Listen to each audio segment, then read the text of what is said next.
La liste va être longue. Alors, j'utilisais des études de cas papier, j'emportais des ouvrages, des livres avec des illustrations de mode que je faisais passer en classe.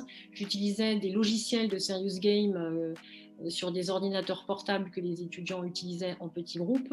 Je faisais des cours en amphithéâtre à 500 personnes. Je faisais des visites d'entreprise. Je faisais des workshops avec des invités extérieurs qui viennent de 1 heure à 3 heures témoigner devant les étudiants. Je faisais des balades dans les bois avec découverte d'indices au fur et à mesure de la balade pour ensuite arriver dans une salle de séminaire où se tenait un cours. Voilà. On ne fait pas exactement cours de la même manière à des licences 1 et à des Master 2. En fait, c'est un mélange. Moi, j'ai toujours utilisé un mélange de cours magistraux et de séminaires. Donc, c'est un peu différent, si vous voulez.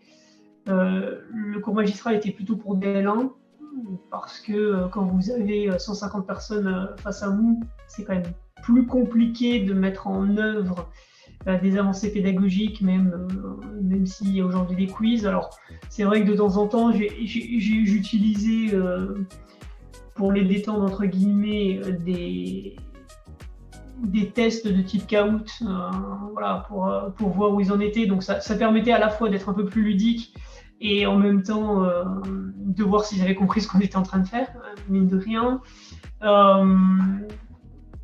Alors c'est vrai que pour DL1, j'utilisais énormément aussi ce qui est l'utilisation pour comprendre, pour illustrer mes concepts de droit international, soit des films, soit de la musique. C'est-à-dire que l'utilisation en fait de musique avec thématique, avec des thèmes très particuliers.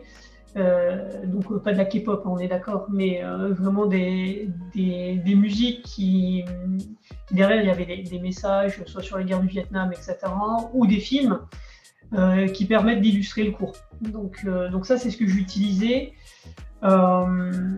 Et sur les séminaires, c'était plutôt de type déjà début de classe inversée, c'est-à-dire donner une documentation avant, et avec ensuite des thèmes à travailler quand ils venaient en cours, avec des présentations orales, etc.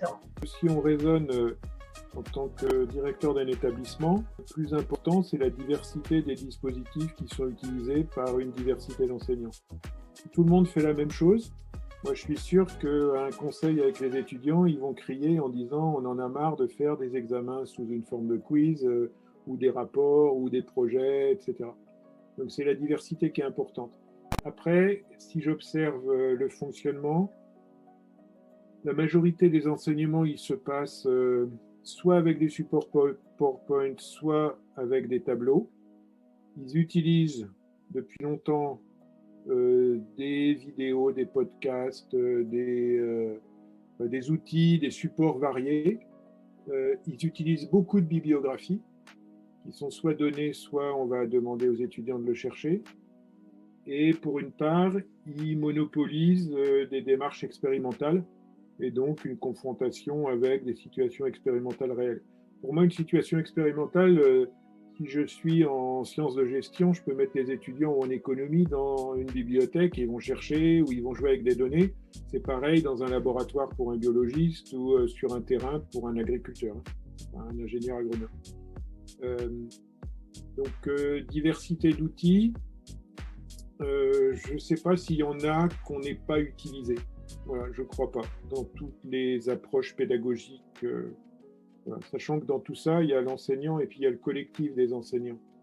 Parce que quand on prépare un TD pour 400 élèves, on éclate les élèves en 12 ou 15 groupes et il faut que tout le monde soit avec le même niveau d'exigence, de compétences et de connaissances à la fin du TD. Et il peut y avoir pour ça, dans la quinzaine, des gens qui vont utiliser une approche tableau, d'autres une approche PowerPoint, mais par contre c'est le même exemple, c'est le même support d'exercice et c'est les mêmes notions qui doivent passer.